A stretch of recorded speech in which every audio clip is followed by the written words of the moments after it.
Hi, I'm self-lore, and welcome to yet another video. I've been thinking a lot about Wuthering Waves' patch 2.5 story, and more specifically, Kuro's intentions with Rover and their actions in this patch towards Furlova. Rover's line about Furlova not understanding the weight of human life lives rent-free in my head. It's profound, yet deeply hypocritical. Furlova wouldn't have done the things she did if she didn't understand the value of human life. And yet Rover, with their constant resets and memory wipes, haven't stopped to consider the thoughts and feelings of the people they leave behind with each wipe.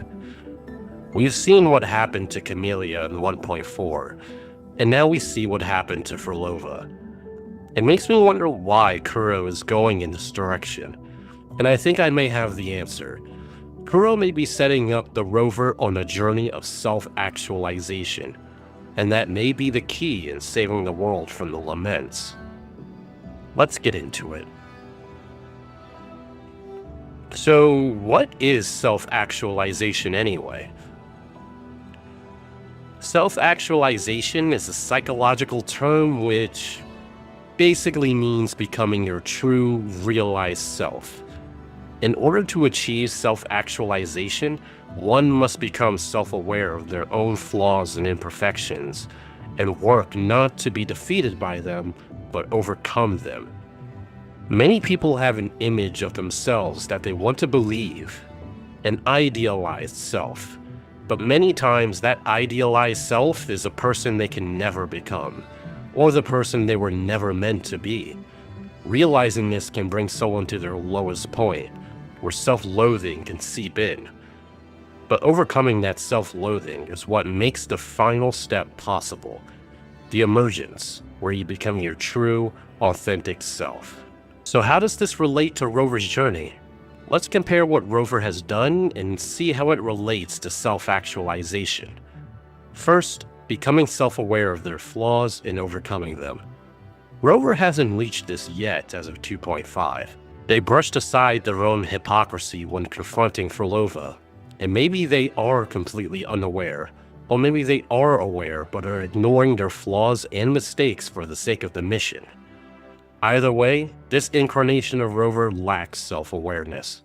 Past Rover may be aware of their flaws, but is wiping their memory a case of them trying to overcome their flaws, or is it them being consumed? And this was an act of self-loathing. There's not enough evidence to point to the former or the latter, as anytime we see and hear a past Rover, they don't talk much about themselves personally. They're usually talking to someone else.